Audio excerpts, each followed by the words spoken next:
the Beverly Hillbillies.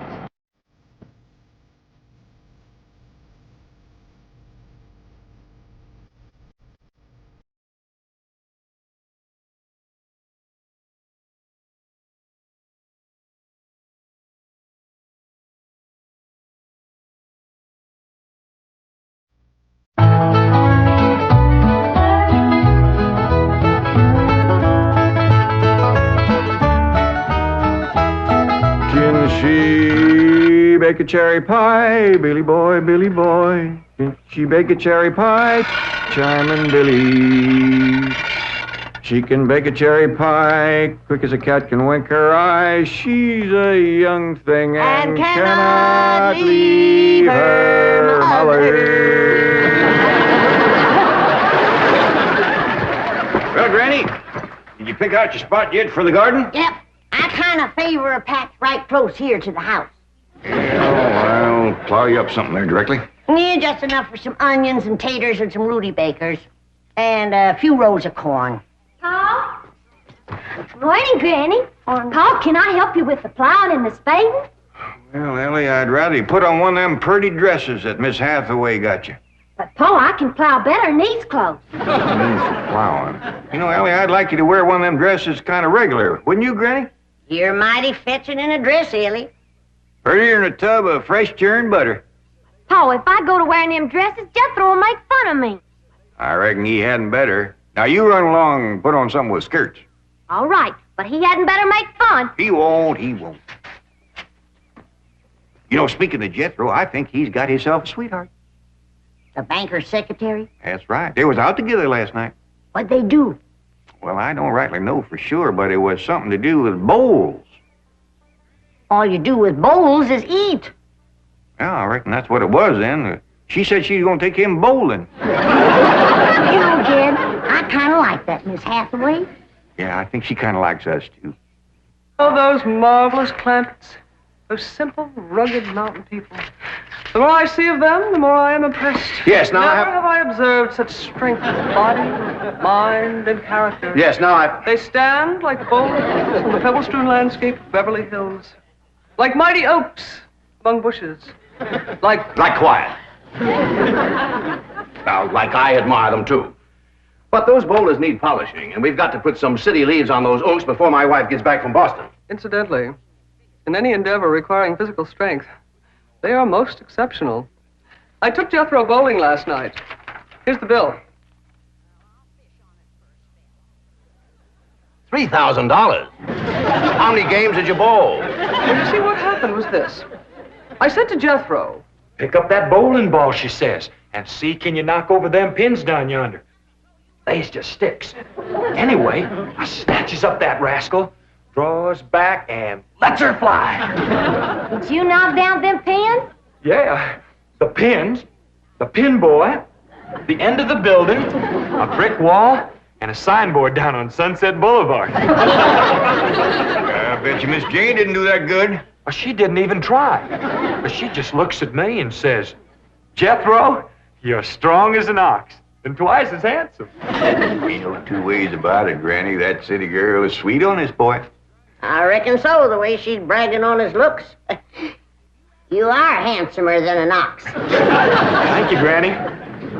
Cousin Ellie, you're a city girl now. Do you think... You see there, Paul? I told you this would happen if I took to wearing these dresses. You call me that again, and I'll turn you every way but loose. Say nothing but city gal. Ellie, me, climb it! You get up from there or you're going across my knee. And Jethro, you're going across mine. What did I do that was so all-fired bad? In that dress, she looks just like a city gal. You did it again! I reckon we better go out there and see she don't hurt him.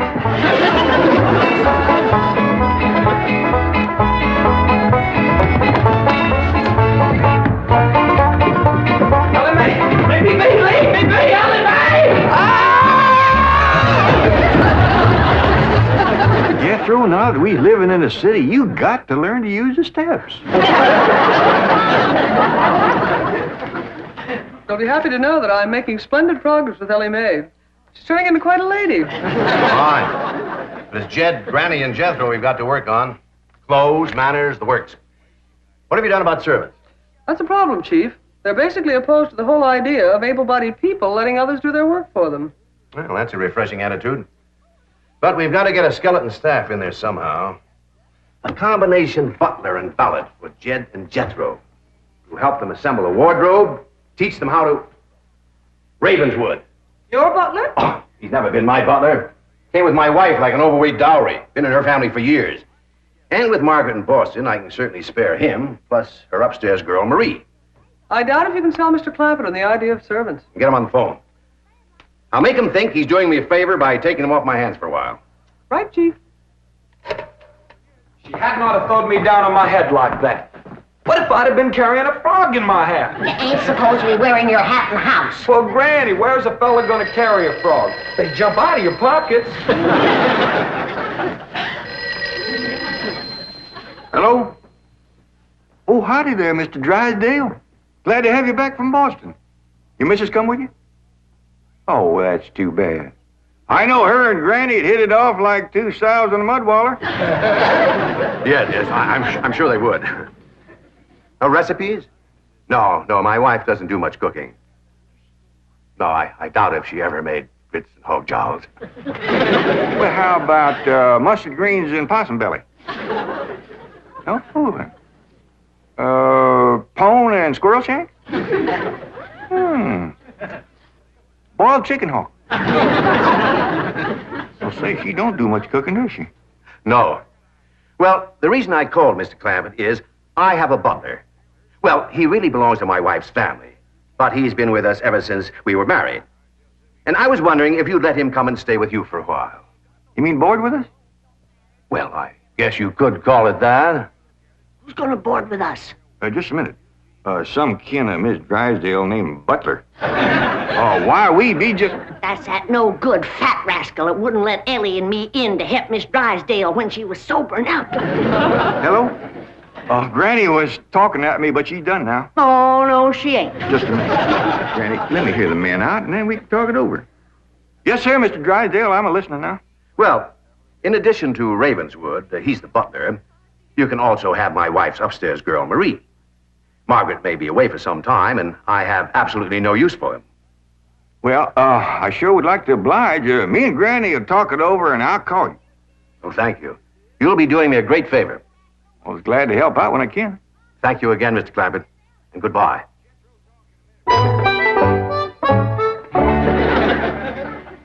Is somebody coming to live with us, Uncle Jed? Maybe, Jethro, maybe. Why don't you go out and make up with your cousin Ellie? Okay, Uncle Jed. All right, Jed, let's have it. We gonna board that butler fella? Well, Mr. Drysdale'll take it mighty kindly if we did. He says he ain't got no use for him. I don't like him myself. Granny, you only met him once. Once was enough. I asked him real nice. I said, are you a-doing for Miss Drysdale that she's feeling poorly? Are you doing the washing and the scrubbing and the cleaning for her? And he looks right down his nose at me and says, Madam, I am a butler. I reckon he is proud of his name. Kind of fancy. Ravenswood Butler. I don't care if it's Stonewall Jackson. And I think Mr. Drysdale has a lot of gall to ask us to take his wife's kinfolks off his hands. Well, now, I'm mighty beholden to him. You know he's keeping my $25 million in his bank, and he ain't charging me one penny to do it. That's his business. You didn't ask him to do it.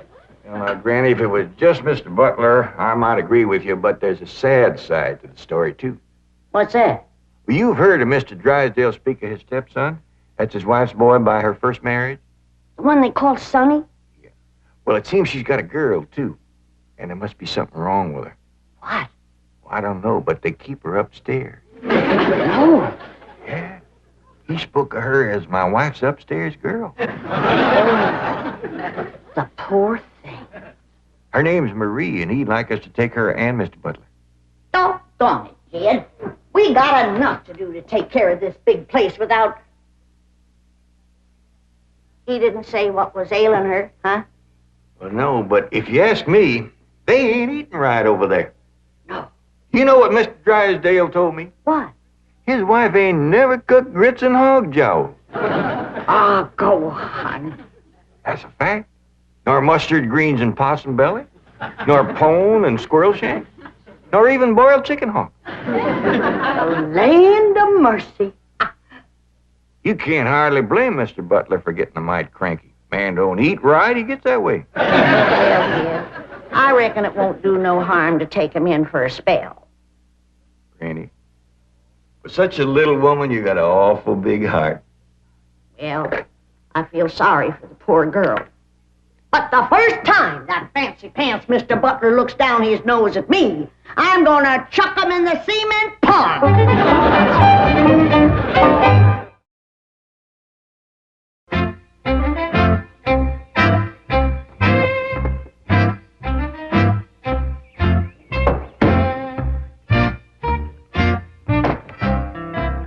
Now, I'm doubling your salaries for the length of time you stay at the Clampett home. But if one word of this gets back to my wife in Boston, you're both out of work with no references. Actually, you will find the Clampetts to be basically fine people. All they need is a little polish. Polish. They need sandblasting. However, I think Miss Hathaway's plan may overcome their initial resentment of wearing city clothes. Yes, I think I have devised rather a clever strategy. To put it briefly and succinctly, my strategy is as follows. I shall propose to the Clampetts that they sit for a family portrait. As you know, my hobby is painting. Now, I shall suggest to the Clampetts that their attire match their background, which is, of course, their beautiful mansion. They will no doubt see the logic of my didactic approach, accede to my wishes, don suitable raiment, and, once they have seen themselves thus attired, take... We're in. Let's go. We forgot to dust the stair rail. I'll do it, Granny.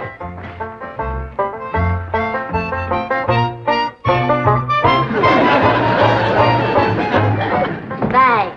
Wearing boys' clothes does come in handy sometimes. Hi, Ginger Granny. I think we got her all spick and span for the company. They ain't a speck of dirt, no place.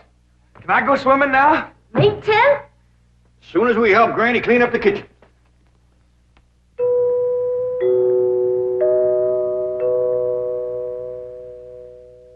There goes that music again. Sure is pretty. You ever find out where that comes from?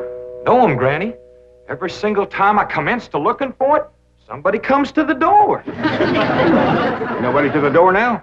There will be. You'll see.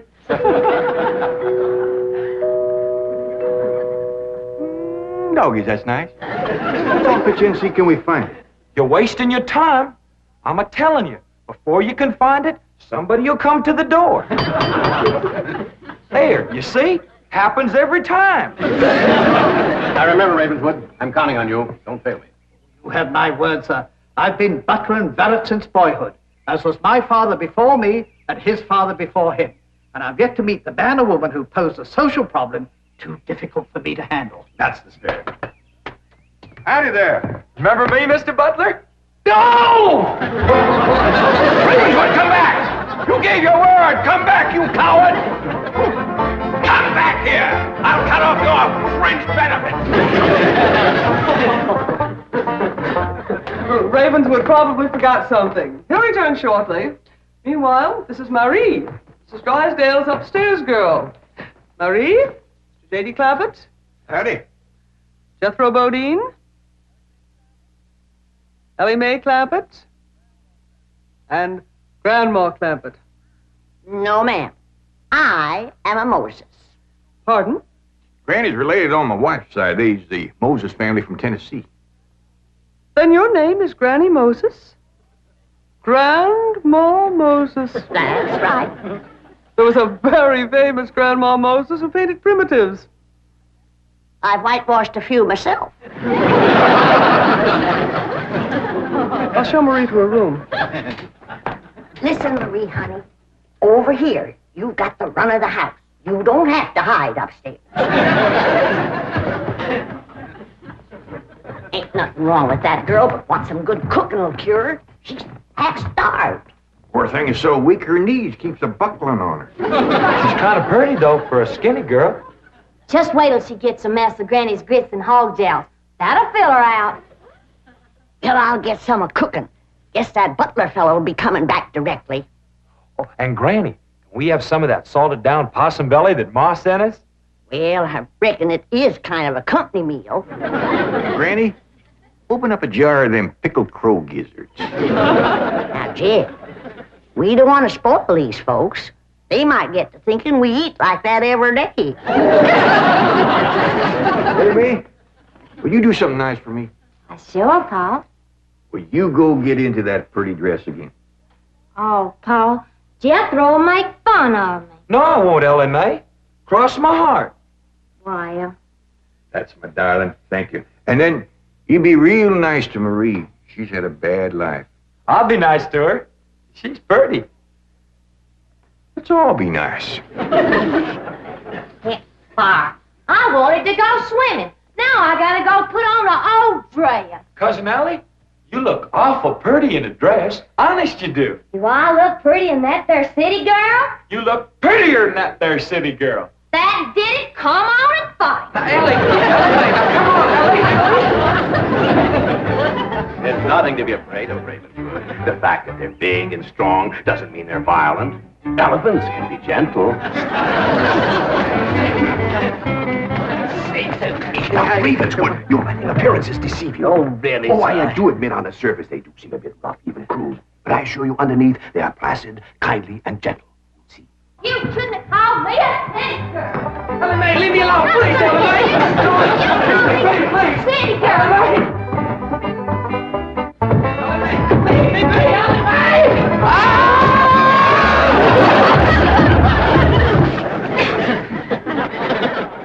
Mr. Butler, don't never say anything nice to that girl. She'll kill you. Come back here! Coward! Come back! You promised!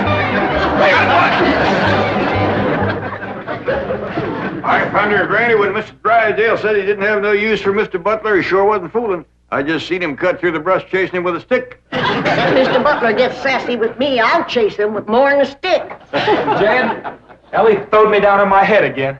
If she don't stop that, I'm gonna get a headache. Stop riling her, Jethro. But golly, all I said was she's pretty. That ain't no call to bust a fella's head. Pardon. Oh, howdy, Marie. Hi, Marie. Are you hungry, darling? No, madame. I'm whooping up something here that'll just set your mouth to watering. Put some strength in your limbs, too. Tell her what it is, Granny. A great big mess of grits and hog jowls. And salted down possum belly. Oh, pickled crow gizzards. How you like that? Don't tell me that child ain't hungry. Why, she's ready to drop in her tracks. Set her at the table and I'll dish up a mess. No, please. I only came in to bring you a message from Miss Hathaway. She's preparing to paint a family portrait, and she wishes to know if you all will sit for her. May I tell her that you will sit for her? Well, yeah, I reckon we'll do that. Merci.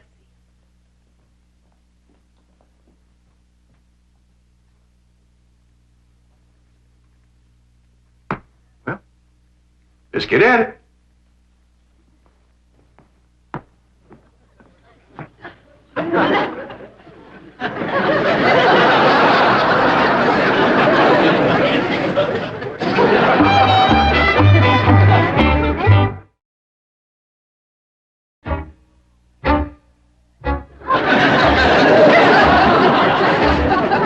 It's all right to talk while we're sitting. Yeah, I reckon. I found out something about Marie.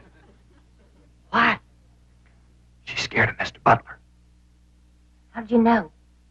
I asked her to go swimming with me, and she says he wouldn't allow it. What business is it of his? That's what I says. And she says he's a butler, and I'm just an upstairs girl. I got to do whatever he said. We'll see about this. Ah, dingies. Let's hit Mr. Drysdale, find him, and give him a whooping. I'll catch him, Granny. Well, you go put a dress on like you promised. Uncle Jed, I'm going swimming. If I see him, I'll fetch him in. Don't go jumping in with your clothes on again. Oh, I won't, Uncle Jed. Miss Hathaway, she gave me a present last night. She says it's something special for to go swimming in. What'd she give you? Oh, pair of trunks. You go swimming in the cement pond. Boy, it's too big to go swimming in a trunk. Ed, In a pair of 'em. I got a feeling that Mr. Butler feller is going to be trouble. Yeah, we can handle him. Well, I still say that I think Mr. Drysdale has a lot of nerve to ask us to board his wife's relations. Maybe he just fed up. Man can get awful tired of having his wife's kin underfoot all the time.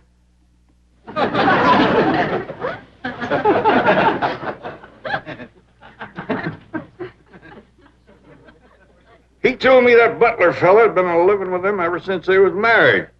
I declare some in-laws latch on to free room and board like leeches. It takes a mule kick to jar 'em loose. You can't hardly blame Mr. Drysdale for trying to get shed of a critter like that.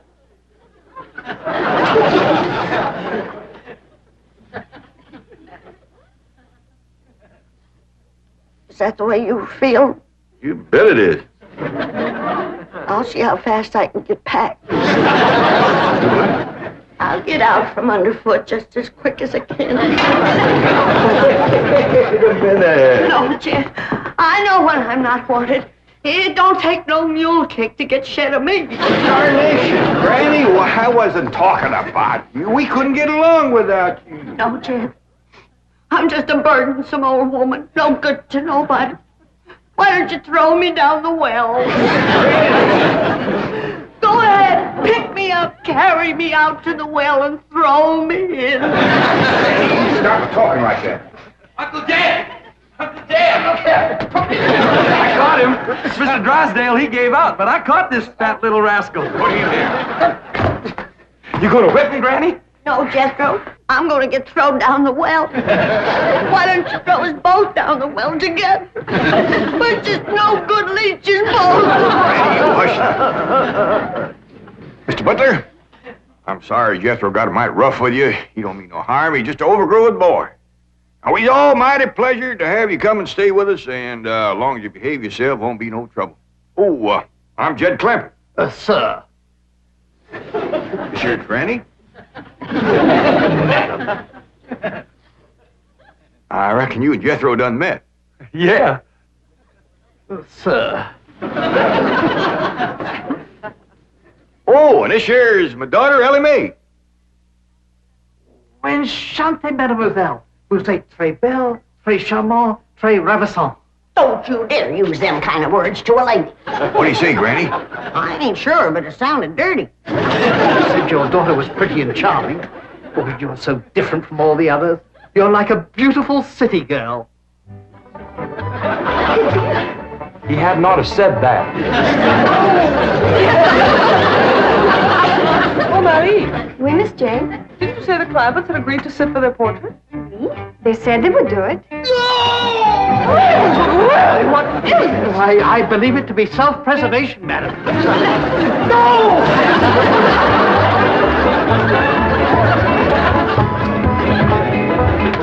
Don't take to the stairs, she'll catch you sure! I say now, let me go now, really.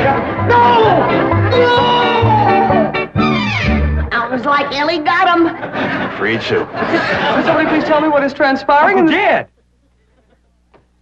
Ellie throwed him all right, but I caught him before he hit the floor. So here you are. Well, now, everything seems to be fine.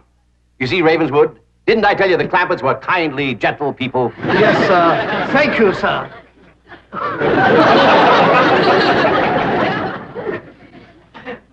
We're gonna have to feed up both of them, Granny. His knees is buckling, too.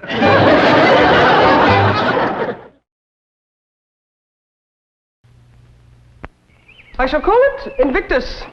Ma'am? Invictus, you know. Or perhaps you don't. Thank whatever gods may be for your unconquerable soul. Henley. Yeah. Jethro, look more thoughtful. That's really a little more than I am. Ellie Mae's got Kellogg's cornflakes. Well, so she has, but she's not putting on a face like that. Well, no. She's got Kellogg's cornflakes. I ain't. You don't have to look quite so sad. You may have some cornflakes as soon as I'm through with the sketch. Unless they're all gone. Do you remember if there's another box? Great! Hold it! K-E-double-L-O double good Kellogg's best to you. The Beverly Hillbillies has been presented by Kellogg's Corn Flakes.